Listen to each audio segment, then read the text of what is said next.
भैरव का नाम सुनते ही लोगों के मन में आ जाता है कि रहस्यमयी दुनिया, तंत्र और कुछ डरावनी चीजें। हमारा जन्म हुआ तो जन्म के बाद एक ही सत्य है कि मृत्यु निश्चित है।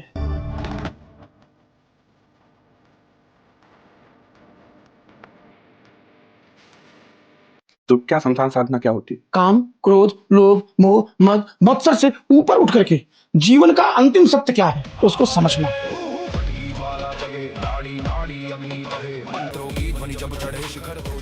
दुनिया में कितनी भी विपत्ति आपको हो, ओम काल भैरवाय नमः का जप करिए।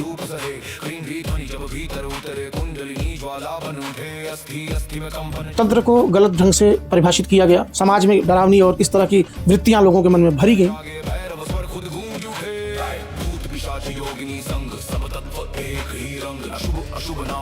तो नारकी काम भी व्यक्ति करता है, स्वर्ग में जाना पसंद करता है। बुरा काम भी करता, कहता भूत कसता है। कहा जाता है ना जाने किस वेश में नारायण मिल जाए, इसलिए कहते हैं कि मुझ में भी वही रब है और तुझ में भी वही रब है। जिस दिन इंसान का सम्मान करना शुरू कर देगा, जिस दिन इंसान सभी जीवों का सम्मान करना शुरू कर देगा, उस दिन राम राज्य स्थापित हो जाएगा। अच्छा, काल भैरव के बारे में जब बात होती है तो सबसे महत्वपूर्ण या प्रासंगिक आपको कौन सा उनका प्रसंग लगता है या कौन सा ऐसा संवाद है? मशक समान रूप कभी धरे हो और दूसरी जगह कनक भूधराकार शरीर, दोनों उनके अंदर। सब कौन है? मैं। जितने रूप देख रहे हो, जितने तुम्हारे मन में रूप आज तक ईश्वर के लिए उपजे हैं, सब मैं ही हूँ। अर्जुन पूछते हैं कि ये कहाँ मिलेंगे? तो भगवान कृष्ण का उत्तर होता है, ईश्वर सर्वभूतानां हृदय में मिले। इसलिए कबीरदास जी ने कहा कि ना मैं मंदिर, ना मैं मस्जिद और ना काबे कैलाश में, अम्मों को कहाँ ढूंढते बंदे, मैं तो तेरे पास। तो ईश्वर आपके पास है, ठीक है। जब सब कुछ आपके नियंत्रण में आ जाए, समझ लेना भगवान की कृपा में। भगवान भैरव से सरल, सहज और कृपा करने वाला कोई और देवता नहीं। नमस्कार, आज हमारे बीच संवाद करने के लिए भैरव पीठाधीश्वर वेद पुत्र जी महाराज हमारे बीच हैं। बहुत बहुत स्वागत है आपका। प्रणाम। जय भैरवनाथ, सर्वात्मा बंदन। ये भैरव पीठ, जैसे हम जनरली जब सुनते हैं कि भैरव पीठ, तो भैरव पीठ का क्या एक फिलॉसफी क्या है, इसका दर्शन क्या है? जहाँ भगवान भैरव की पूजा हो, साधना हो, ऐसे स्थान को भैरव जी के नाम से जाना जाता है। भैरव का नाम सुनते ही लोगों के मन में आ जाता है कि रहस्यमयी दुनिया, तंत्र और कुछ डरावनी चीज़ें, जबकि भगवान भैरव से सरल, सहज और कृपा करने वाला कोई और देवता नहीं है। बाबा भैरव बहुत ही सहज हैं, बहुत ही सरल हैं। भैरव का मतलब होता है कि जो आपको भय से रहित कर दे। भैरव में 3 शब्द है, भ, र और वाह। भा माने जो भय का हरण करने वाला हो, रा माने जो आपके जीवन का रक्षण करने वाला हो, वाह वमन जो आपके अंदर जो विकार है, काम, क्रोध, लोभ, मोह, मद, मत्सर, इससे मुक्ति दिलाने वाला। तो जो भैरव बाबा का सहारा लेता है उसको जीवन में कभी दिक्कत नहीं आती, चाहे इहलोक हो चाहे परलोक। चूँकि मैं शुरू से बाबा भैरव का साधक रहा, शमशान साधना की, और भैरव के उस स्वरूप का मैंने अनुभव किया जहाँ सिर्फ कृपा बरसती है। चूँकि भैरव काल के देवता हैं, काल के अधिपति हैं, तो भगवान भैरव को जो भी मानता है उस समय का सदुपयोग करता है, दुरुपयोग नहीं करता। क्योंकि हमारा जन्म हुआ तो जन्म के बाद एक ही सत्य है कि मृत्यु निश्चित है। हमको मृत्यु की तरफ जाना है, मृत्यु ही शाश्वत सत्य है। लेकिन मृत्यु से सब डरते हैं, तो हमारे अंदर जो डर को समाप्त करके, विकारों से मुक्त करके जो ईश्वर पथ पर आपको ले जाते हैं, वह कृपा प्रसाद अगर कहीं से मिलता है तो भैरव साधना, भैरव पूजन और भगवान भैरव के अनुसरण से ही हमको मिलता है। देखिए, इंसान मृत्यु से डरता है, जबकि मृत्यु सबका होना है। आए हैं तो जाएंगे राजा रंग फकीर, और एक सिंहासन चढ़ चले एक बंधे जंजीर। सबको जाना है, अच्छा करेंगे तो भी, आप बुरा करेंगे तो भी, लेकिन दोनों के परिणाम अलग अलग होते हैं। बुरा करने वाले का बुरा नतीजा, अच्छा करने वाले का अच्छा। तो जो प्रकृति के साथ समन्वय स्थापित करके जो ईश्वर प्रदत्त सांसें दी गई हैं, हम एक सांसें भी एक्स्ट्रा नहीं कर सकते, कुछ भी कमा ले। तो जो ईश्वर ने सांसें दी है, उन सांसों का, उस समय का हम सदुपयोग अगर चाहते हैं हो, तो भैरव की कृपा आवश्यक है। इसलिए आपको भैरव साधना में जाना चाहिए, भैरव की कृपा प्राप्त करनी चाहिए और बाबा भैरव को ही अपना आध्यात्मिक गुरु, अपना भगवान, अपना इष्ट मानना चाहिए। क्योंकि किसी भी प्रकार की नकारात्मक शक्ति आपका कुछ नहीं बिगाड़ सकती अगर आप बाबा भैरव के सानिध्य में हैं, उनका आशीर्वाद आपके ऊपर है। जीवन में कभी भी आपके जीवन में अंधेरा नहीं आएगा, अंधकार नहीं आएगा। आपको अंधकार से प्रकाश की तरफ अगर ले जाने वाले कोई देवता है तो है भैरव। अभी आपने जैसे बताया कि शमशान साधना, तो क्या शमशान साधना क्या होती है? देखिए, सबसे पवित्र स्थान कौन है? शमशान। आपका जन्म हुआ जब, तो जन्म के समय ना आप हिंदू हैं, ना मुसलमान हैं, ना सिख हैं, ना ईसाई हैं। जन्म के समय आप मानव योनि में जन्म ले रहे हैं, मानव हैं। बाकी प्रक्रिया आपकी बाद में होती है। अब दुनिया में आ गए आप, जिस दिन दुनिया में आप आ गए, तो दुनिया में आने के बाद मृत्यु की तरफ आप एक दिन बढ़ रहे हैं। इस जो भी अगर आपके अंदर लोभ होगा तो बहुत सारी चीज़ें इकट्ठा करेंगे, बहुत बड़े बड़े अट्टालिकाओं वाला आपने मकान बनवा लिया, जो भी आपकी इच्छाएं हैं। लेकिन जब आप शमशान में कभी जाते हैं, कभी जा कर के देखिए, तो शमशान कौन सा स्थान है? जो राजा हो या रंक हो, सबके साथ जहाँ समान व्यवहार होता है, सब जल करके राख हो जाते हैं। एक बात।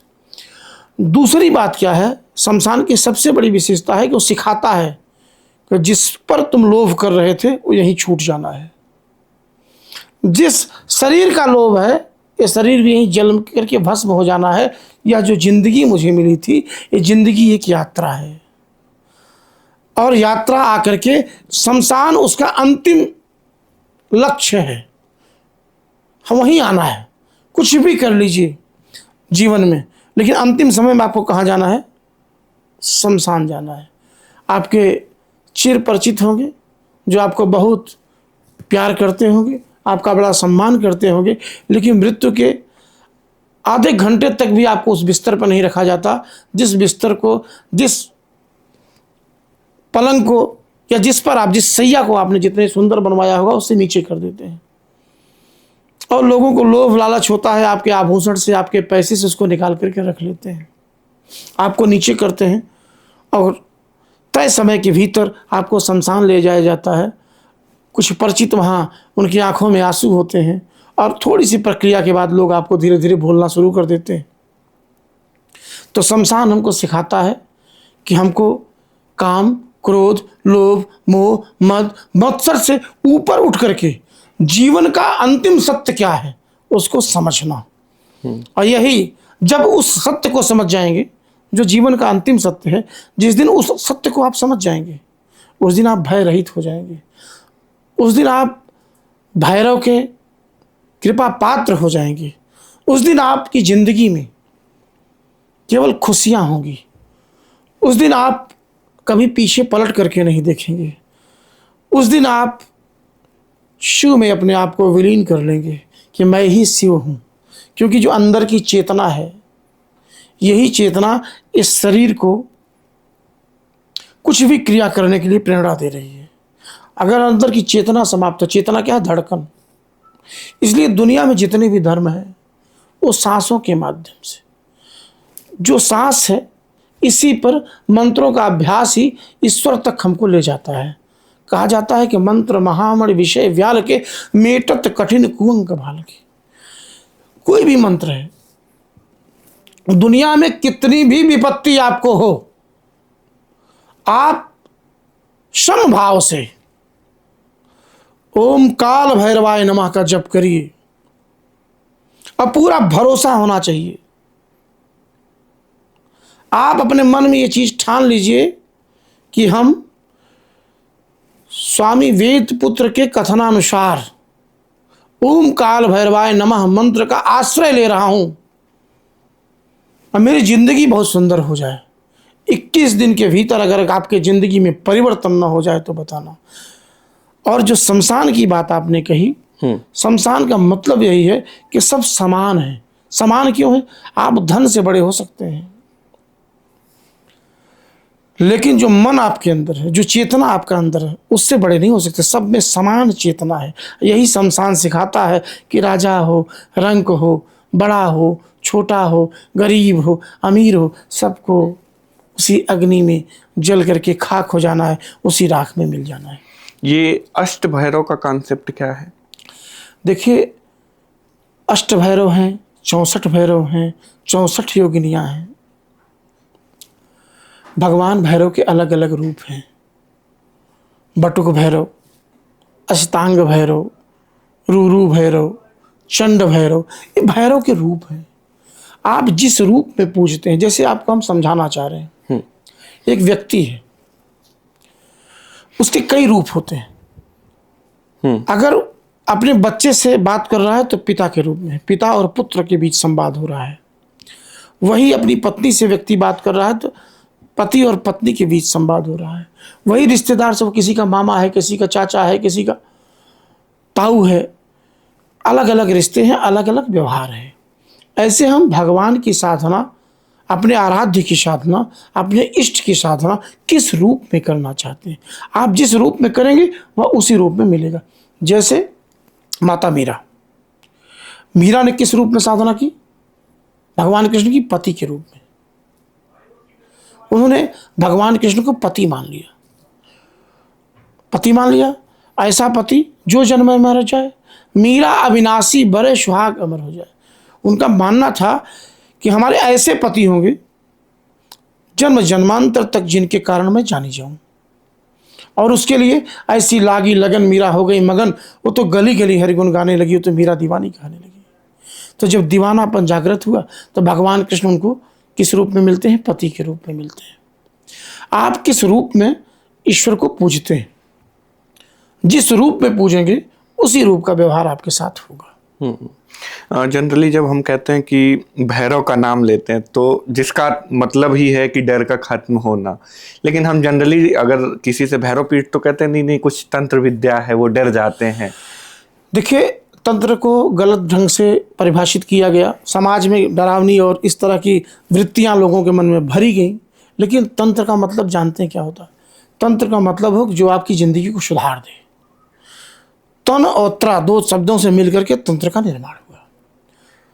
तन माने विस्तार होना और त्र माने मुक्ति दिलाना। तो जो आपके अंदर के काम, क्रोध, लोभ, मोह, मद, मत्सर है, इससे जो मुक्ति दिला करके जो आपकी जिंदगी का शाश्वत सत्य की तरफ ले जाकर के विस्तार देता है, वह है तंत्र। मतलब अंधकार से प्रकाश की तरफ ले जाना। तंत्र का काम क्या है? अंधकार से प्रकाश की तरफ ले जाना।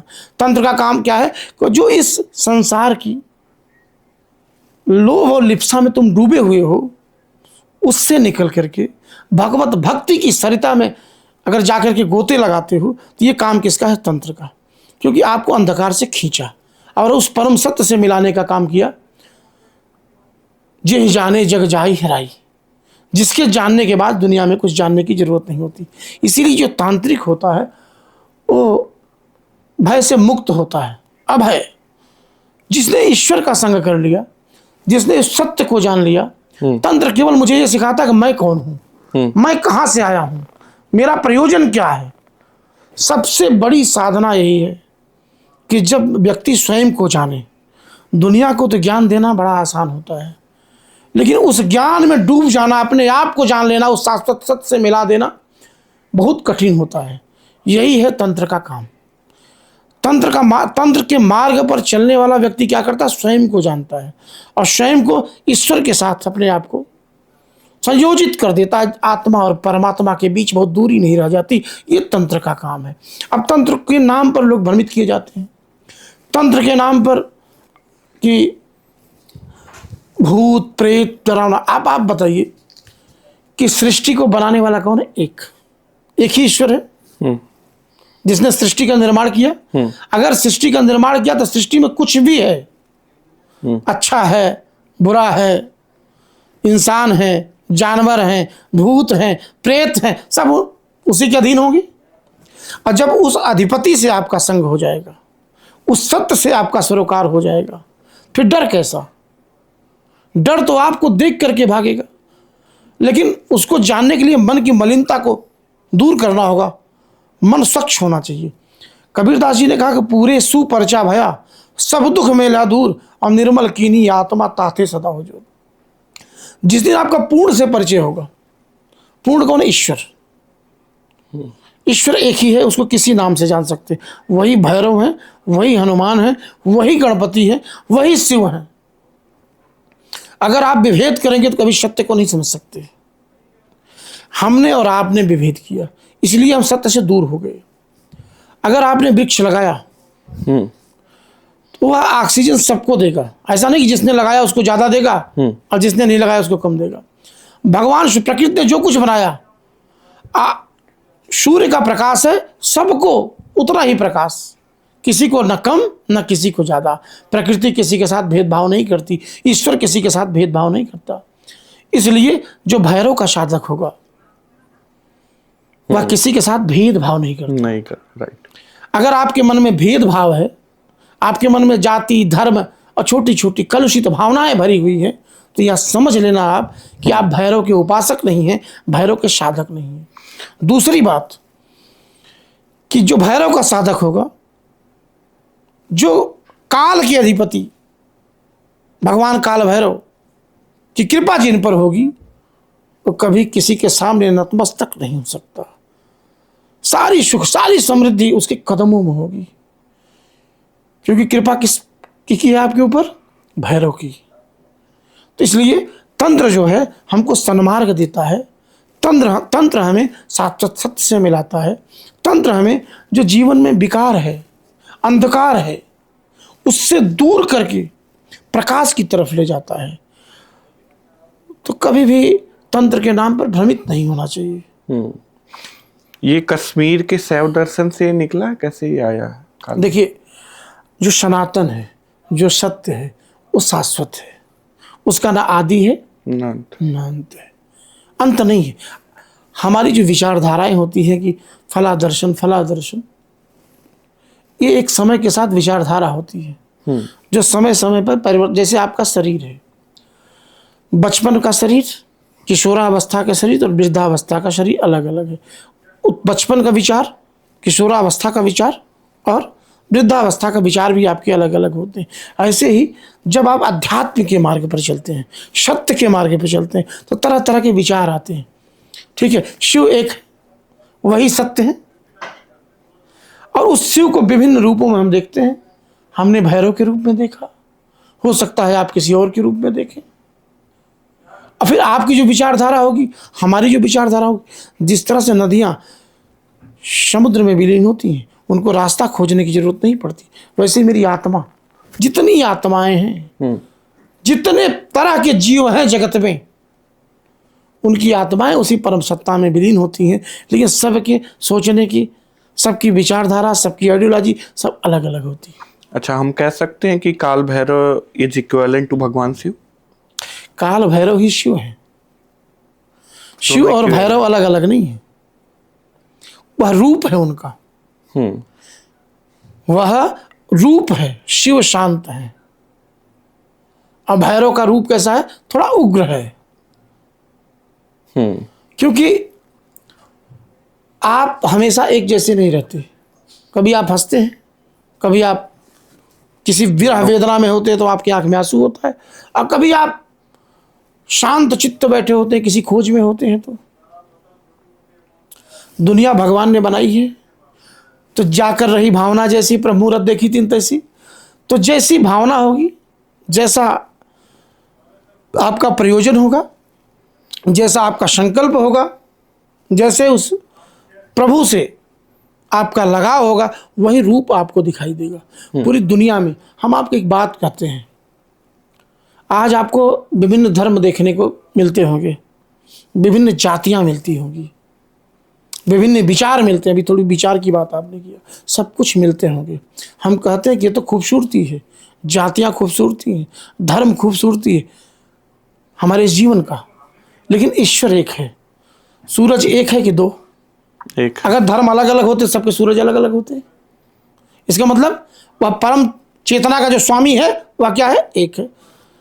जल के रूप अलग अलग हो सकते हैं, समुद्र का जल अलग होगा, बारिश का जल अलग होगा, तालाब का जल अलग होगा, कुएं का जल अलग होगा, रूप अलग अलग है। कोई खारा होगा, कोई मीठा होगा, लेकिन जल तो एक ही। मीठा होगा तो आपको जो है आपके प्यास को तृप्त करेगा, करेगा ना, वो आपके लिए है। प्रकृति ने जो कुछ दिया वो सबके लिए दिया, समान व्यवहार से। आपने शमशान की बात की, शमशान में सब समान होते हैं, इसीलिए शमशान साधना प्रभावी मानी जाती है कि जब आपके अंदर का राग द्वेष विकार समाप्त हो जाए और आपकी जो चेतना है, अंतश्चेतना, वो परम चेतना में लग जाए, स्थिर हो जाए, तो समझ लेना कि आप उस परम तत्व के नजदीक धीरे धीरे धीरे धीरे आप पहुंचने लगे। तो ऐसे ही अगर हम विकार रहित होकर के पूजा करेंगे तो मुझे मिलेगा, अब विकार के साथ अगर करेंगे तो संभव नहीं है।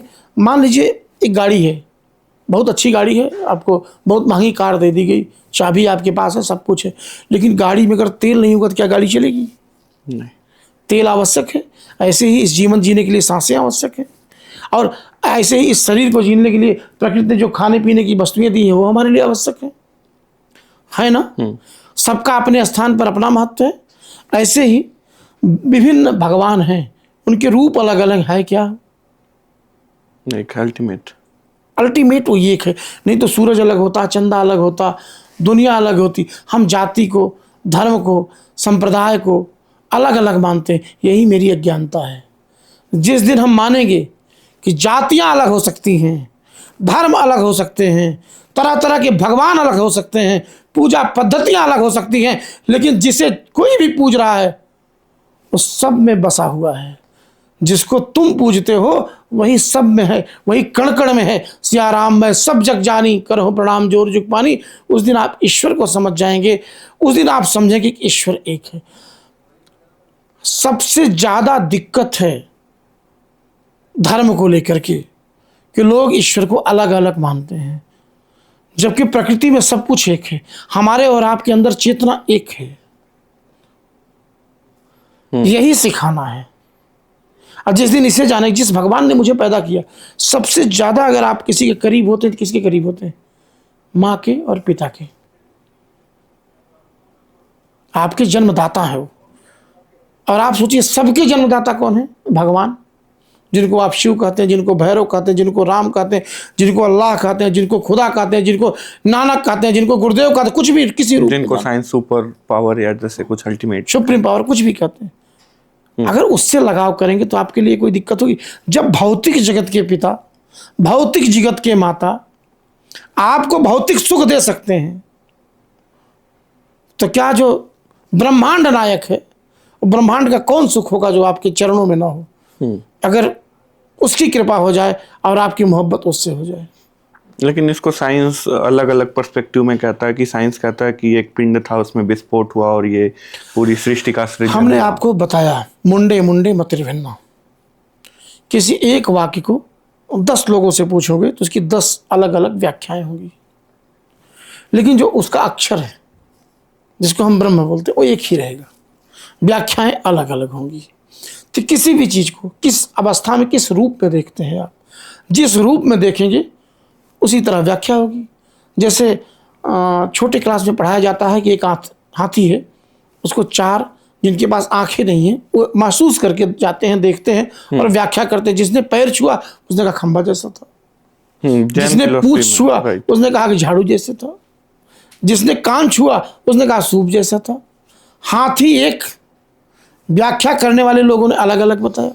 ऐसे ही देखिए साइंस की आप बात कर रहे हैं, तो साइंस जहाँ समाप्त होता है वहाँ से अध्यात्म की शुरुआत होती है। अध्यात्म दर्शन एक विचारधारा है। फिलासफी किसे बोलते हैं?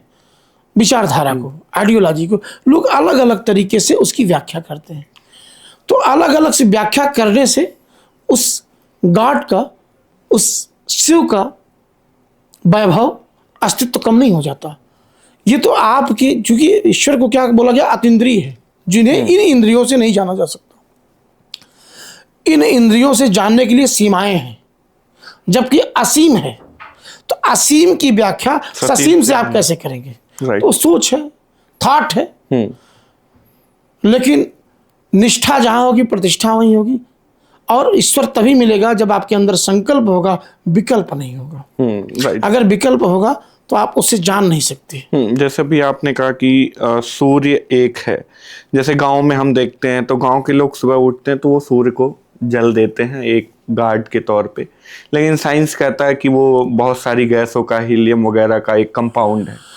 देखिए, तो इसको कैसे आप देखते हैं? सूर्य प्रत्यक्ष देवता है, ठीक है। और हम सूर्य हमको सिखाते हैं जिंदगी, जीवन कैसे जीना है। जब आप सोते हैं तो निर्भय होकर सोते हैं, क्योंकि आप जानते हैं कि सोने के बाद मुझे जगना है, उठ जाएंगे। लेकिन वहीं एक व्यक्ति सोता है जो कभी नहीं उठता, मृत्यु, वहाँ कोई निर्भय नहीं होता, डर जाता है वहाँ। तो सूर्य अस्त होता है फिर उदित होता है, अस्त होता है फिर उदित होता है। यही जीवन का चक्र है। चक्र क्या है? आप कभी सुखी होते हैं, कभी दुखी। जीवन निरंतर चल रहा है। निरंतर चलने की प्रक्रिया ही जीवन है। अब आप उसको आग का गोला बोल रहे हैं, पानी को आप H2O बोल रहे हैं। अरे भाई, पानी को हम कहें कि H2 अलग है, O अलग है, इसको लीजिए पीजिए तो आपकी प्यास नहीं बुझेगी, अंततः आपको पानी ही पीना पड़ेगा। सूर्य को क्या मानते हैं, इसको आप माइंड तक रखिए, लेकिन आपकी जिंदगी के लिए सूर्य के प्रकाश आवश्यक होंगे। आपके जीवन के लिए सूरज का प्रकाश आवश्यक होगा। कृत्रिम प्रकाश कितना भी बना लेंगे आप, लेकिन जो सार्वभौमिक प्रकाश है, जो गॉड गिफ्टेड है, जो ईश्वर ने बनाया है, हमने बोला वो असीम है। ससीम से व्याख्या नहीं हो सकती। केवल तरह तरह से उसके बारे में हम अपनी विचारधारा रख सकते हैं। जैसे हम आपको एक बात बता रहे हैं, एक व्यक्ति था डोम। तो डोम जानते होंगे आप, जो संस्कार करते हैं, शमशान घाट पर दाह संस्कार करते हैं। तो जिंदगी भर उसने, उसका पारिवारिक पेशा था, वो करता था। एक दिन देखा कि एक विशाल जनसैलाब, किसी का शरीर पूरा हो गया है, उसके साथ विशाल जनसैलाब। उतना अपने जीवन में उतनी भीड़ नहीं देखी उसने। उसने पूछा, साहब कौन है, बताइए कि फला संत हैं, इनका शरीर पूरा हो गया है, तो इनको शमशान लाया गया है। अब उसने सोचा कि ईश्वर में इतनी, हमने इतने लोगों को जलाया, इतने लोग मुझे कभी नहीं जाने, और एक संत, एक महान व्यक्ति, महान व्यक्तित्व का आदमी, इतना जनसैलाब इसके पीछे, तो अब बची हुई ज़िंदगी मैं भगवान को समर्पित कर दूंगा। उसने अपने बच्चों से कहा कि अब कल से तुम संभालो और हम अपना ईश्वर के भजन में लगेंगे। अब उसने मन में ठान लिया, लेकिन उसको मंत्र कोई नहीं देता था। समाज में कहा गया कि कोई गुरु मिलेगा, मंत्र देगा, तब जाकर के जो चाहते हो पूरा होगा।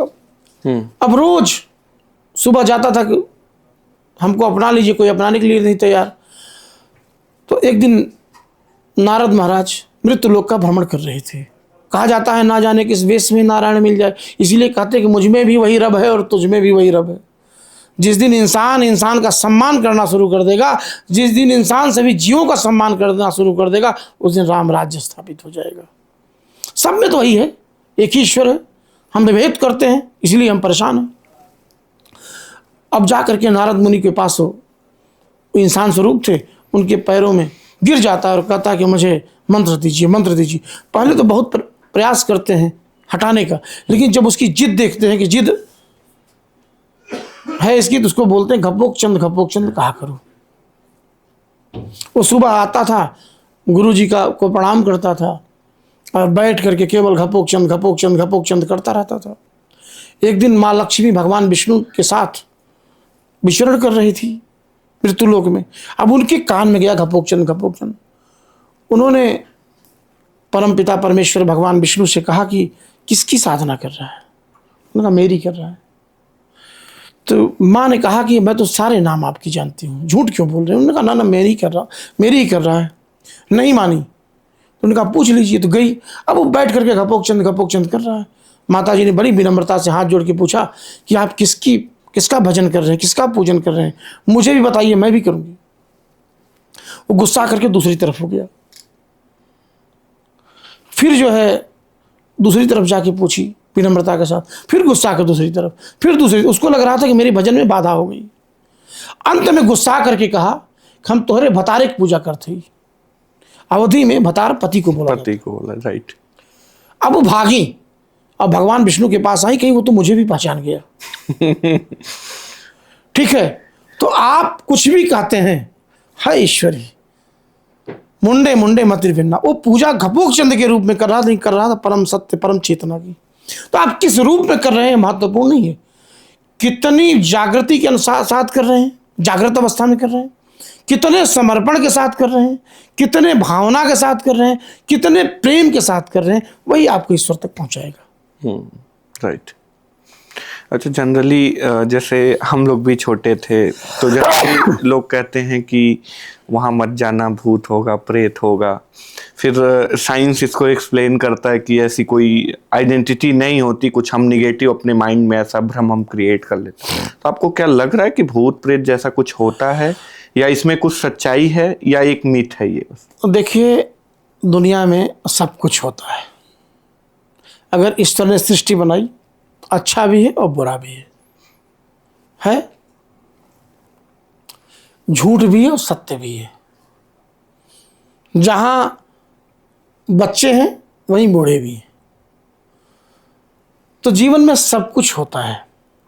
लेकिन भूत दो प्रकार के होते हैं। एक भूत जो आत्माओं के रूप में, जिनको आप मिथ बोल रहे हैं, और एक भूत जो आपका बीता हुआ कल है। अगर आप प्रोफेसर हैं और आपने बोला है कि कल क्लास में हम टेस्ट लेंगे, जो बच्चा नहीं पढ़ा है अब तक, उसको लगा कि कल ही टेस्ट होगा, तो उसके अंदर डर पैदा होगा। क्यों डर पैदा होगा? क्योंकि भूत उसका अच्छा नहीं था, उसका भूत ही उसको डरा रहा है। अगर वो बीते हुए दिनों में अच्छी पढ़ाई किया होता तो डर होता उसके अंदर, नहीं होता। और जब जो लड़का पढ़ा है एकदम प्रसन्न मुद्रा में है कि गुरुजी कल ही ले लीजिए, ठीक है, तो भूत क्या है? जब बुरा कर्म करेंगे तो भूत आपके सर पर मंडराएंगे, और जब अच्छा कर्म करेंगे तो भूत का आपको डर नहीं होगा। जब आप देखिए, हमको कभी कभी हंसी आती है। सामान्य जिंदगी में आपने देखा होगा कि जब किसी की मृत्यु होती है तो एक शोक पत्र छपता है और उस पर लिखा होता है कि फला व्यक्ति स्वर्गवासी हो गया। तो मुझे हंसी आती है, मैंने आज तक किसी को नहीं देखा नरकवासी हो गया। इसका मतलब कि स्वर्ग में जाना सब पसंद करते हैं। उनको पता है कि स्वर्ग में अच्छा चीजें होता होगा। और हमें कभी कभी लगता है कि नरक में जो लोग होंगे बेचारे बेरोजगार होंगे, वहां तो कोई जा नहीं चाह रहा, जा ही नहीं रहा है। अगर आप ये जानते हैं कि स्वर्ग में जाना इतना अच्छा है और स्वर्गवासी होना चाहते हैं, नारकी काम क्यों करते हैं? तो नारकी काम भी व्यक्ति करता है, स्वर्ग में जाना पसंद करता है। बुरा काम भी करता, कहता भूत लसस आए। तो जो भी बुरा काम करता है भूत उसको आएगा।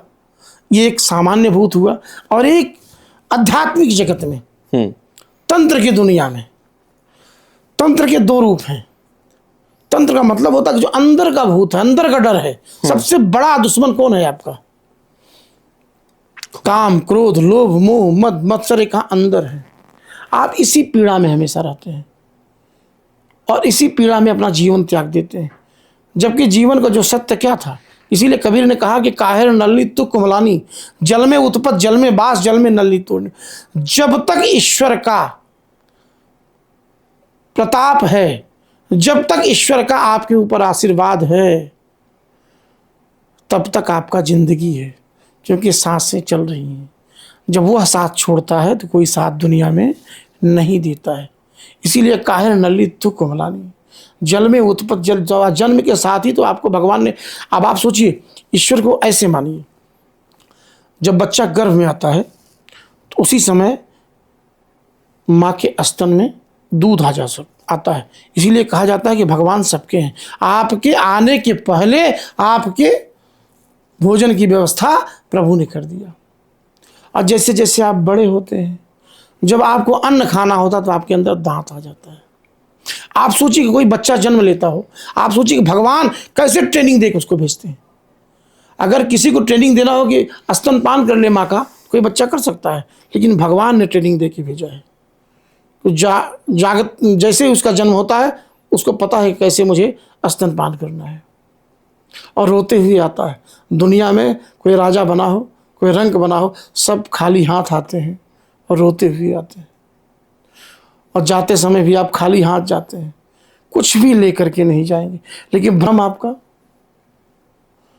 जो कुछ सब कुछ आपको छोड़ के जाना है, सबसे ज़्यादा मोहब्बत उसी से, और जो लेके जाना है उससे कोई मोहब्बत नहीं, उससे कोई प्यार नहीं।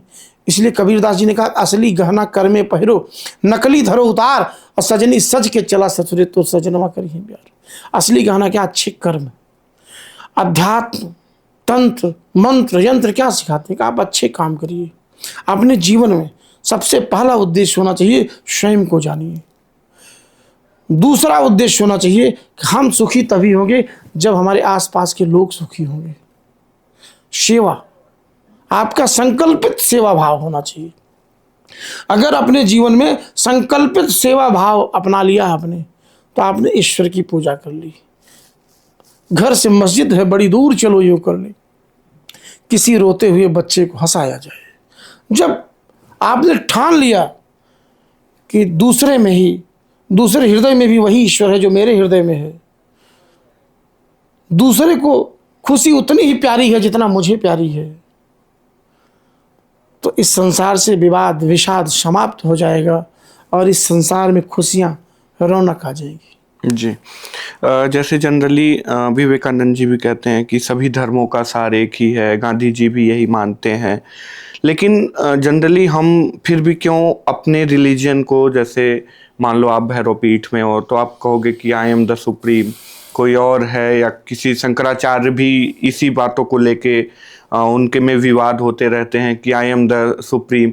तो ये इसका निवारण क्यों नहीं होता? या जैसे कोई मुस्लिम है तो वो कहता है कि हम अल्लाह के तौर पे ही सर्वश्रेष्ठ हैं और हम ही सबसे ज़्यादा हैं। ईसाई के तौर पे कहता है कि हम सबसे श्रेष्ठ हैं। तो ये लड़ाई क्यों है? धर्म सबको जोड़ता है, तोड़ता नहीं है।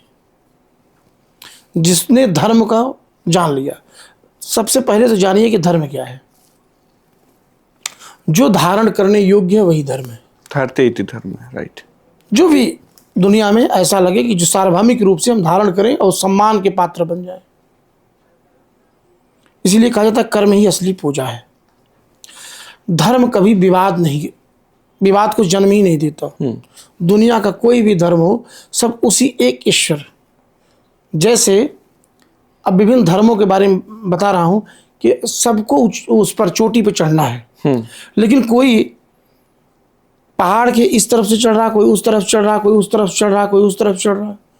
हो सकता है कि किसी की पहाड़ी चढ़ने में कठिन हो, किसी तरफ से सरल हो। तो लोग अपनी अलग अलग व्याख्याएं करते हैं, लेकिन कभी भी धर्म पर विवाद वही किया जो धर्म को नहीं जानता। अगर आप धर्म को जानते हैं तो धर्म कभी भी विवाद का कारण नहीं बनेगा। आप ब्रह्म को जानते हैं, आप ईश्वर को जानते हैं। ईश्वर जो सांसों के माध्यम से हर क्षण रमन कर रहा है, वही ईश्वर जो भी जानता है। हम आदि गुरु शंकराचार्य की बात कर रहे हैं। उन्होंने सबको भगवान शिव के पास तस्मै नकाराय नमः शिवाय, माँ के पास, भैरव के पास काशिकापुराधिनाथ काल भैरवम भजे। और अंततः मार्गदर्शन क्या किया कि ईश्वर एक है, सभी शक्तियों का संयोजन एक ईश्वर में है। दुनिया में कोई भी धर्म विवाद को जन्म नहीं देता। दुनिया में कोई मजहब, कोई पंथ, कोई भी जो ईश्वर तक पहुंचने के साधन हैं, वो धर्म के नाम पर लड़ने की अनुमति नहीं देते। लेकिन जो अज्ञानता है, जब हम यह मान लेते हैं कि मेरा गॉड सुप्रीम है, तो हम धर्म को नहीं मानते, अपने अंदर के अहंकार को जगा करके तुम करते हैं मेरा। इसीलिए तो विवाद हुआ, इसीलिए तो धर्म बटे। आप अपने को अपने सगे भाई से मान लीजिए कि मैं बड़ा हूं, इससे तो बहुत बड़ा हूं, आप एक साथ नहीं रह सकते, क्योंकि अब आप सगे भाई नहीं रहे। तो ऐसे ही जब हमने ये मान लिया, हमारे मन में भाव आ गया कि मेरा भगवान बड़ा, तो मैं भगवान को तो देख ही नहीं रहा हूं, अंदर के अहंकार से बड़ा कर रहा हूं ना। भगवान तो सबके लिए समान है, अल्लाह तो सबके लिए समान है। इसलिए जो महापुरुष हैं वो हमेशा कहते हैं कि ईश्वर एक है, और जो अज्ञानी है वो धर्म के नाम पर लड़ते हैं। अच्छा, काल भैरव के बारे में जब बात होती है तो सबसे महत्वपूर्ण या प्रासंगिक आपको कौन सा उनका प्रसंग लगता है, या कौन सा ऐसा संवाद है? देखिए, दुनिया में सब व्यक्ति चाहते हैं कि हमारा समय अच्छा हो। मेरी बात समझिएगा बहुत कायदे से। समय अच्छा हो, और समय किसका अच्छा होता है? जो कर्मठ होता है। और भगवान भैरव क्या करते हैं? कर्मठ बनाते हैं आपको कर्म में। कहते हैं कि एक काल के अधिपति हैं वो, जिनके नियंत्रण में काल है, समय चक्र जिनके नियंत्रण में है। तो जो भैरव का साधक है, सबसे ज्यादा कि आप अपने समय को बिल्कुल ना गंवाएं। आप देखिए, भगवान राम है, उनके सेवक कौन है? हनुमान। लेकिन हनुमान के मंदिर ज्यादा है, राम के मंदिर क्यों कम? हनुमान के मंदिर ज्यादा है, राम के मंदिर कम है, क्यों? कभी आपने सोचा? क्योंकि हनुमान कर्म के देवता है। राम काज कीन्हे बिना मोहि कहाँ विश्राम। और दूसरी बात कि जहां विनम्र होना वहां आप विनम्र हैं, और जहां आपको शक्ति का परिचय, किसी के पास शक्ति हो और नियंत्रण ना हो, शक्ति किसी काम का है? भगवान भैरव, भगवान गणपति, भगवान हनुमान यही सिखाते हैं। शक्ति है, लेकिन वो कैसे है? नियंत्रण में है। एक जगह मशक समान रूप कपि धरे हो, और दूसरी जगह कनक भूधराकार शरीर, दोनों उनके अंदर। तो भगवान भैरव की जिन पर कृपा होती है, भगवान भैरव 100 में बहुत हैं, एकदम पूर्ण नियंत्रण में। जो देखिए, अगर आप भैरव के साधक हैं, जब आपको बहुत क्रोध हो, उसके बाद भी नियंत्रण में रहे आप, उसके बाद भी चेहरे पर मुस्कान हो, तो समझ लेना सबसे बड़ा चमत्कार है। चमत्कार यह नहीं है कि दूसरे को ज्ञान देना, चमत्कार यह है कि स्वयं को जान लेना। जब आप स्वयं को जान लेंगे तो चमत्कार है। तो जब भी आपके ऊपर भैरव की कृपा होगी, भैरव के किसी रूप की कृपा होगी, तो काल के नियंत्रण में आप नहीं रहेंगे, काल आपके नियंत्रण में होगा, समय आपके नियंत्रण में होगा। वो ऐसा नहीं कि वो नियंत्रित करेगा आपको। यही सबसे अच्छी बात है। जब प्रभु के शरण में होंगे तो आप नियंत्रित करेंगे। आप बहुत बड़े बड़े संतों को देखा होगा, देवराव बाबा को देखिए, उन्होंने आयु को नियंत्रण में कर लिया था। भगवान कृष्ण गीता का उपदेश अर्जुन को दे रहे हैं, सबसे पहले क्या दिखा था? विराट स्वरूप, सब मैं ही हूं। सब कौन है? मैं। जितने रूप देख रहे हो, जितने तुम्हारे मन में रूप आज तक ईश्वर के लिए उपजे हैं, सब मैं ही हूं। तो अर्जुन पूछते हैं कि ये कहाँ मिलेंगी? तो भगवान कृष्ण का उत्तर होता है, ईश्वर सर्वभूतानां हृदय अर्जुन तिष्ठिता। सब जगह है, लेकिन आपके हृदय में मिलेंगे।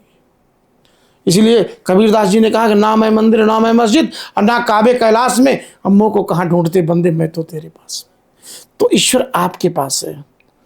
ठीक है, जब सब कुछ आपके नियंत्रण में आ जाए तो समझ लेना भगवान की कृपा में है।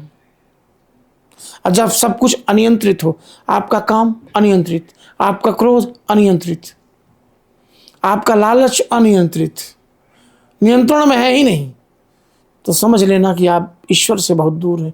और जब सब कुछ नियंत्रण में है तो समझ लेना कि आपका ईश्वर का कृपा है। हनुमान जी के सब नियंत्रण में है। चाहते तो माँ सीता को ला सकते थे, लेकिन अनुमति केवल थी कि पता लगाना है, तो पता लगा के आते हैं, क्योंकि वो नियंत्रण में है। अतुलित बलधामम हिम शैलाभदेहम धनुज वन किशानुम ज्ञान नाम अग्रगण्यम और सकल गुण निधानम बानराणाम धीशम रघुपति प्रिय भक्तम वात जातम। ज्ञानियों में अग्रगण्य है। तो भगवान भैरव की कृपा होगी तो चीजें नियंत्रण में होगी, आप खुद नियंत्रण में होंगे। राइट। जनरली जब हम विवेकानंद जी को पढ़ते हैं तो उनके गुरु जो रामकृष्ण परमहंस हैं वो कहते हैं कि मुझे काली जी के साक्षात अनुभव हुए हैं। तो क्या इस जैसे भैरव तंत्र की आप पूजा कर रहे हो, अनुभव कर रहे हो, रियलाइजेशन आप कर रहे हो, तो क्या इस तरह के इसको कैसे अगर हम एक्सप्लेन करें कि आम जनमानस उसको एक्चुअली एक्सेप्ट करे कि हाँ ऐसा रियलाइजेशन है। इसमें भी बहुत सारे लोग कहते हैं कि एक छवि टाइप का कुछ रहा होगा, साइंस उसको ऐसे मानने पे तौर पे उसको एक्सेप्ट नहीं करता, तो हम इसको कैसे देख सकते? आपके हाथ में मोबाइल है, अमेरिका में एक व्यक्ति बैठा है, वीडियो कॉल करता है, इसमें कोई वायर नहीं, कुछ नहीं, उसके बाद भी उसकी छवि भी दिखाई पड़ती है, उससे बातें भी होती हैं आपको। लेकिन इस मोबाइल का निर्माण जो सृष्टि में, जो जगत में ईश्वर ने दिया है, उसी के आधार पर हुआ है। इसकी अपनी एक क्षमता है। ऐसे ही आपने देखा होगा कि बहुत सारे संत होंगे जो आपका नाम ले लेते हैं, आपके पिता का नाम बता देंगे, आपके जेब में कितने पैसे हैं बता देंगे, जबकि आपको अपना भी नाम मालूम है, अपने पिता का भी नाम मालूम है, और जेब में क्या है ये भी मालूम है। आप उसको चमत्कार मानते हो ना?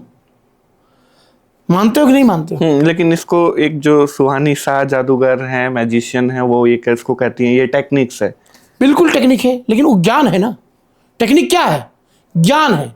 ज्ञान के अभाव, उसका ज्ञान आपको है ना, उसका अनुभव आपको है ना, तभी तो बता दे रहे हैं।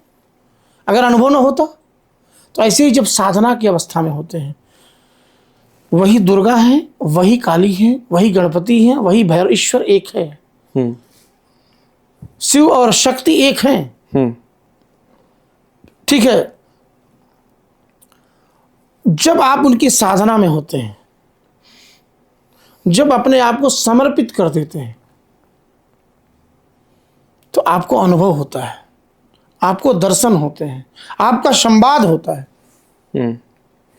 और यह इसलिए नहीं होता कि दुनिया का हर व्यक्ति अनुभव करे। हर व्यक्ति अनुभव करे तो आप में, एक साधक में, एक सामान्य व्यक्ति मंत्र क्या रह जाएगा? जिस व्यक्ति ने इस मोबाइल को बनाया, उसने अनुभव किया कैसे कैसे क्या होगा, उसके अंदर नॉलेज है। लेकिन जितने लोग इस मोबाइल से बात कर रहे हैं, क्या सबको इसके बारे में नॉलेज है कि कौन चीज़ लगी, कौन सी फ्रिक्वेंसी है, कहाँ सेट करना है, कैसे सिम काम करता है, सिम कैसे लगाना है, क्या होना चाहिए, सबको मालूम है। मालूम किसको है? जिसने इसकी खोज की, जिसने इसमें जीवन दिया, जो इसके खोज में समर्पित रहा। तो ऐसे ही जो ईश्वर में अपने आप को समर्पित किया, उसको अनुभव होगा, उसको प्रत्यक्ष दर्शन होंगे। लेकिन वह सबको नहीं बता सकता, वो योग्य व्यक्तियों को ही बता सकता है। इसलिए कबीर, कोई बहुत सारी कबीर की उलट बासियां हैं।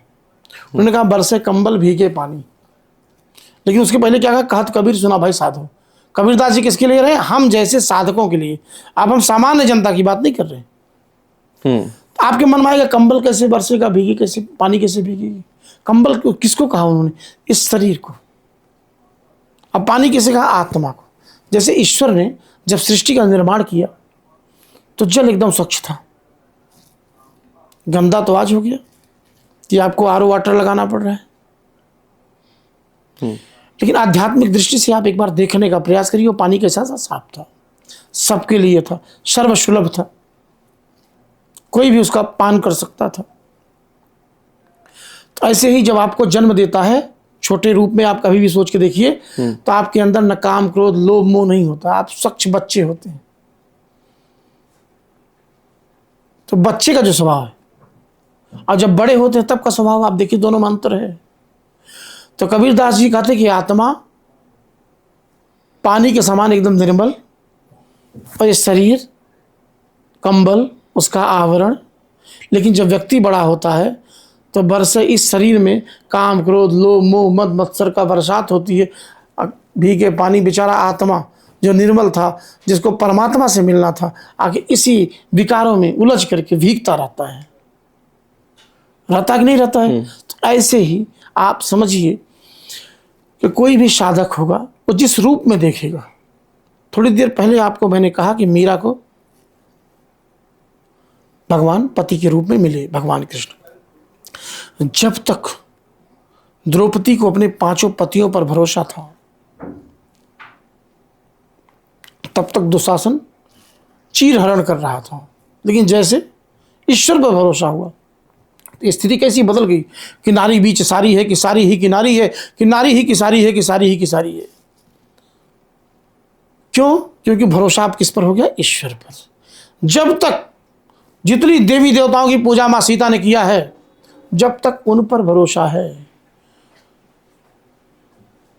तब तक धनुष नहीं टूटता।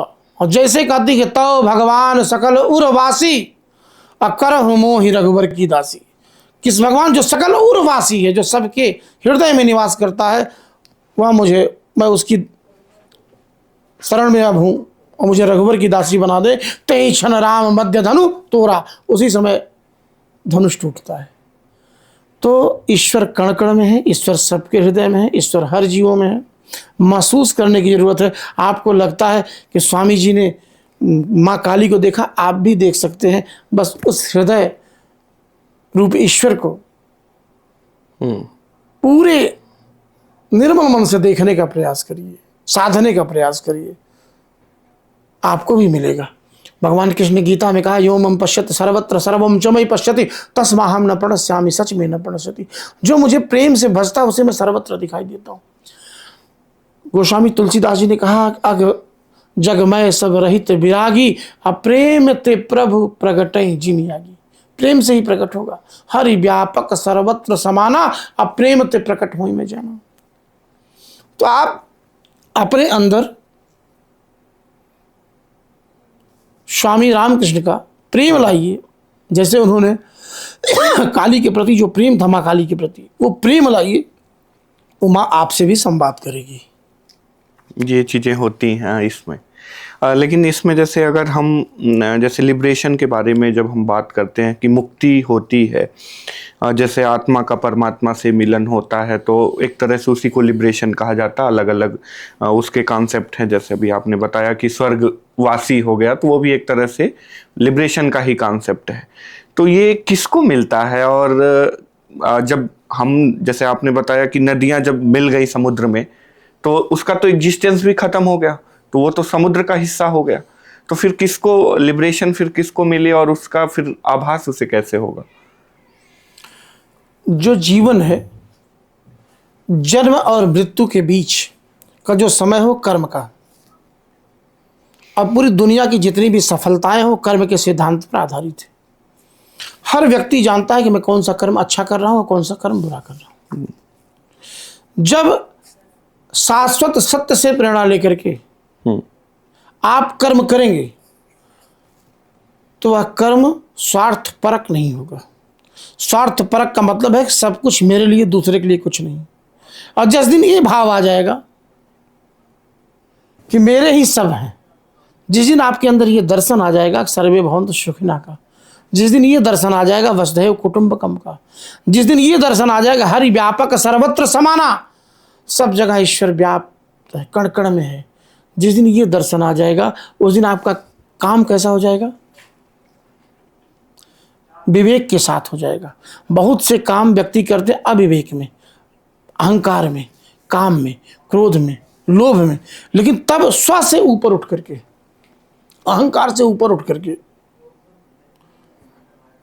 एक मनुष्य एक इंसानियत का भाव आएगा। और जब उस सत्कर्म की तरफ आगे बढ़ेंगे तो धीरे धीरे आप किसकी तरफ जाएंगे? क्योंकि प्रभु का मार्गदर्शन मिलना शुरू हो जाएगा। आपने कहा कि क्या भगवान दर्शन देते हैं? यही क्वेश्चन था आपका अभी थोड़ी देर पहले कि रामकृष्ण परमहंस को छाया के रूप में मिले होंगे, वैज्ञानिक ऐसा मानते हैं। हम कह रहे हैं भगवान दर्शन देते हैं, लेकिन आपको उस लायक तो बनना पड़ेगा। अगर उस लायक नहीं है आप, तो भगवान कैसे दर्शन देंगे? आपको पनीर खाना है तो दूध को उस अवस्था में ले जाना पड़ेगा। अगर आप उस अवस्था में नहीं ले जाएंगे तो पनीर बनेगा? नहीं बनेगा। तो ऐसे ही व्यक्ति और उसके साधक साध्य के बीच यही संबंध है। उसकी साधना किस अवस्था तक की है? व्यक्ति की, साधक की साधना उसको साध्य से मिलाती है, उसको या तो पास करती है, तो फिर कोई बच्चा पढ़ता है या तो पास होगा या तो फिर, अगर आप अच्छे कर्म करेंगे तो आपको मुक्ति मिलेगी, या तो फिर से जो बुरे कर्म हैं उसके लिए आपको नवजीवन मिलेगा। हमारा ये सनातन मानता है कि हमारा पुनर्जन्म होता है। तो अगर कोई भी व्यक्ति के अंदर सेवा भाव है, क्योंकि सबसे बड़ा धर्म क्या है? परहित सरिस धर्म नहीं भाई, अपर पीड़ा सम नहीं अधमाई। सबसे बड़ा धर्म है कि हम दूसरे के हित की बात करें, अपने लिए नहीं, दूसरे के लिए जीना शुरू कर दें। कहा गया ना, वृक्ष कबहु नहीं फल वखें और नदी न संचय नीर, अपर मारथ के कारण साधुन धरा शरीर। जब आपकी जिंदगी केवल अपने लिए नहीं, ये सब मेरा है, ये भाव हट करके सबका है, सब में वही ईश्वर दर्शन करते हैं, तो आपको जरूर मुक्ति मिलेगी। लेकिन सब में वही ईश्वर का दर्शन, चाहे वो किसी भी जीव किसी भी रूप में हो, रूप अलग अलग हो सकते हैं, चेतना एक होगी, उसके अंदर आत्मा एक होगी। समर्पण था प्रहलाद का, अग्नि उन्होंने जला नहीं पाई, और जब उनको खंभे में बांधने की बात आई, अंदर से डर कि प्रभु इतनी पीड़ा, तो चींटी बन करके दिखते हैं कि इतना लाल और तपता हुआ खंभा, उसमें चींटी बन करके भगवान, क्योंकि उनका समर्पण था। तो जब वो समर्पण भाव आएगा तो आपको मार्गदर्शन मिलेगा, और मार्गदर्शन मिलेगा तो आपको मुक्ति मिलेगी। राइट। अच्छा, ज्ञान, कर्म और भक्ति, ये 3 कंपोनेंट हैं। जैसे इसको आपने बताया, गीता में इसको समत्वम योग उच्यते, मतलब तीनों का अलग अलग रोल है। आपको लगता है कि इसमें किसी की कैपेसिटी ज़्यादा है या किसी की कम है, या तीनों आपस में सामंजस्य बना के कैसे ये इनका है? ज्ञान के अभाव में आप कर्म नहीं कर सकते, अब बिना कर्म के भक्ति नहीं होती। तीनों एक दूसरे के से जुड़े हुए हैं। जैसे जानवर और मनुष्य में अंतर क्या है? जानवर के पास शक्ति है लेकिन विवेक नहीं है, ज्ञान नहीं है। ज्ञान के अभाव में शक्ति का दुरुपयोग करता है, इसलिए जानवर है। अगर आपके पास शक्ति हो और मानसिक नियंत्रण खो जाए तो आपको लोग क्या कहेंगे? पागल कहेंगे, कहेंगे कि नहीं? और हमको भक्ति नियंत्रण में रखती है। भक्ति का काम क्या है? नियंत्रण में लगता हूँ। तो मनुष्य रूप में है, जन्म में जैसे बड़े होंगे ज्ञान की शुरुआत हो जाती है। पहली गुरु आपकी माँ, उसके बाद आप पाठशाला में जाते हैं ना। ज्ञान की शुरुआत हर बच्चा, एक माँ है, अब माँ नहीं है तो मासी है, इसीलिए उनका नाम रखा गया मासी। तो ज्ञान की शुरुआत, अब ज्ञान नहीं होगा तो कर्म आप सही नहीं। सत्कर्म कैसे आपको पता होता कि मेरे पिताजी हैं, चाचा जी हैं? ये ज्ञान कराया जाता है ना, ये मेरे पिताजी हैं, ये चाचा हैं। कैसे पता होता कि आप जन्म लेते हैं तो ना हिंदू होते, ना मुसलमान होते, ना सिख होते, ना ईसाई होते, लेकिन आपके अंदर ज्ञान कराया जाता है कि आपके भगवान राम हैं। मुसलमान योनि में कोई मुसलमान कोई है, उस धर्म में है तो ये फला है, ईसाई है, ज्ञान कराया जाता, उसी हिसाब से आपकी भक्ति होती है, उसी हिसाब से आपका कर्म होता है। तो जो सत्कर्म है, ठीक है, 2 तरह के कर्म है, एक सात्विक कर्म और एक तामसिक कर्म। तो दोनों आपके अंदर सुषुप्त अवस्था में होते हैं। कबीरदास जी ने कहा, बलम संग सोई गई दोनों जनी, एक अर्धी एक ब्याही कहावे। जो जिसको आपने अपना लिया वो आपकी क्या है, ब्याही प्रवृत्ति, और जिसको नहीं अपनाया सुषुप्तावस्था में वो कैसी, अर्धी, क्योंकि आपने उसको अपनाया नहीं है। तो जन्म के साथ ईश्वर आपको ज्ञानवान बना करके भेजता है, और उसी ज्ञान के आधार पर आप कर्म करते हैं।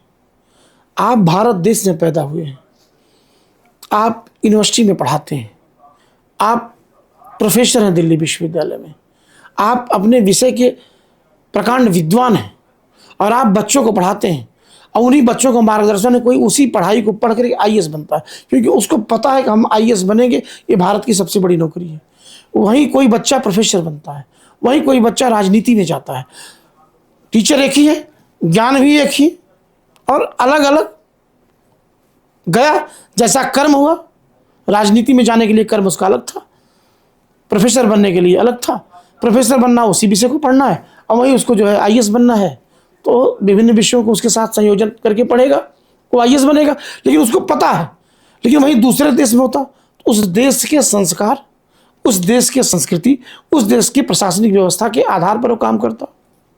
तो ज्ञान है तो उस देश की चीज़ें सब मालूम है उसको। और वही भक्ति, भक्ति की शुरुआत केवल भगवान की भक्ति से नहीं होती, भक्ति की शुरुआत ही कर्म से होती है। इसीलिए कहा जाता है कर्म ही पूजा है। जिसने सकारात्मक कर्म कर लिया, इसका मतलब 50% भक्त वो हो गया। उसके बाद जब इस शाश्वत सत्य को जानेगा तो पूर्ण भक्त हो जाएगा, समर्पित हो जाएगा, क्योंकि उसको पता है। जिसने आम का पेड़ नहीं लगाया और केवल आम खाया है, और एक व्यक्ति आम को लगाया है, उसको बड़ा होते देखा है और उसके फल को ग्रहण किया है, दोनों में अंतर है। तो जिसने ज्ञान के आधार पर कर्म किया है और उसने सब कुछ देखा है, उसको पता है कि भक्ति का स्वरूप क्या होगा। इसलिए तीनों एक दूसरे के से जुड़ी हुई हैं, कॉम्प्लीमेंट्री हैं एक दूसरे, राइट। जैसे काल भैरव के बारे में सबसे बड़ी आपको क्या लगता है कि लोगों में एक गलत फहमी होती है? देखिए, गलत फहमी नहीं होती है, या मिसअंडरस्टैंडिंग लोगों होती है, को जो भी भ्रमित किया जा रहा है। जब किसी भी चीज का बाजारीकरण होगा, चाहे वो धर्म हो, चाहे वो शिक्षा हो, या कोई भी चीज हो, जब बाजारीकरण होगा, जब व्यवसायीकरण होगा, तो उसके मूल्यों में गिरावट आएगी। जब ये हो जाएगा कि धर्म कुछ लोगों के हाथों में होना चाहिए, तब उसके लिए भ्रम पैदा किया जाएगा। और ये भ्रम की अवस्था है कि भैरव, बाबा भैरव को लेकर के विभिन्न स्वरूप, आप किसी भी स्वरूप में जाइए, जब आप उनको पिता मान लिए, अपना सब कुछ मान लिए और सर्वस्व न्यौछावर कर दिए, फिर वो तो आपसे इसके साथ सहज प्रेम करेंगे, सहज लगाव करेंगे। इसलिए मैं सबको कहता हूं कि बाबा भैरव के शरण में जाइए, भय मुक्त जिंदगी जिएंगे आप, आनंद युक्त जिंदगी जिएंगे आप। आपके घर में धन धान्य की किसी चीज की कमी नहीं होगी।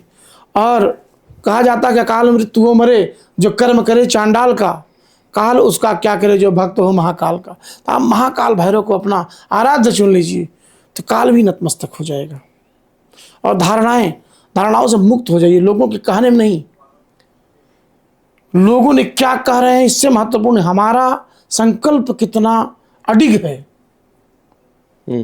लोग कहेंगे ना कि प्रोफेसर बनना बड़ा कठिन है, आईएएस बनना बहुत कठिन है, सरकारी नौकरी पाना बहुत कठिन है, सब नहीं बन सकते। करोड़ों की जनसंख्या में कहाँ सब लोग बनते हैं, लेकिन जिनका संकल्प अडिग है उस पद का आनंद ले रहे हैं। तो आपका अगर संकल्प अडिग हो जाएगा तो निर्भय जीवन का आनंद आप लेंगे। राइट।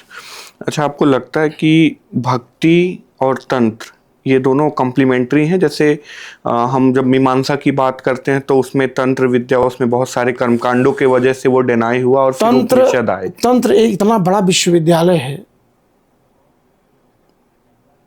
कि जहां विभिन्न प्रकार के भक्त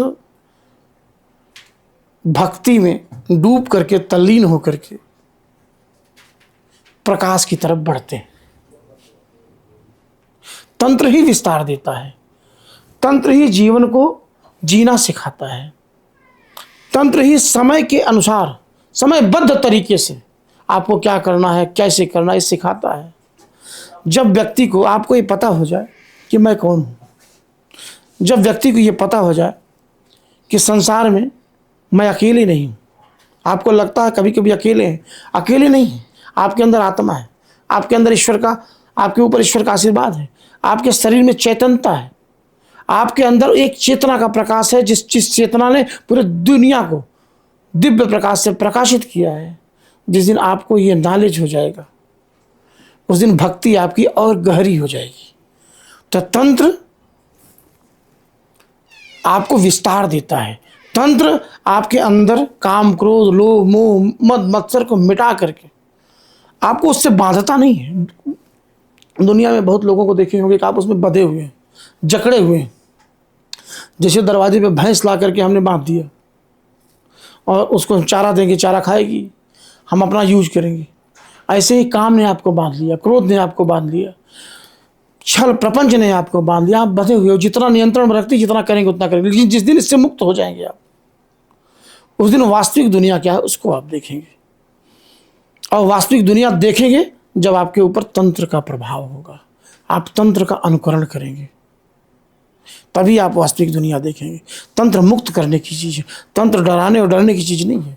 तंत्र भय मुक्त करती है, तंत्र ज्ञान की चीज़ है, जो आपको ज्ञान युक्त बना दे, ज्ञान से परिपूर्ण कर दे, वह है तंत्र। हमें काल भैरव से अगर एक जनरल हम परसेप्शन देखें तो हमें क्या सीखना चाहिए और क्यों सीखना चाहिए? जो आया है वो जाएगा, ये शाश्वत सत्य है। इसलिए अहंकार मत करिए, सबसे प्रेम से रहिए। जो आपको मिला है, जिससे बहुत ज़्यादा प्रेम करते हैं, यहीं धरा रह जाएगा। इसलिए लालच मत करिए। छोटी सी ज़िंदगी मिली है, उसका उपयोग करिए, समय को व्यर्थ मत गवाइए, लोगों की सेवा में लगाइए, अपने इस मानव तन का उपयोग करिए। यही मैं भैरव पीठ की तरफ से सबसे आग्रह करूँगा।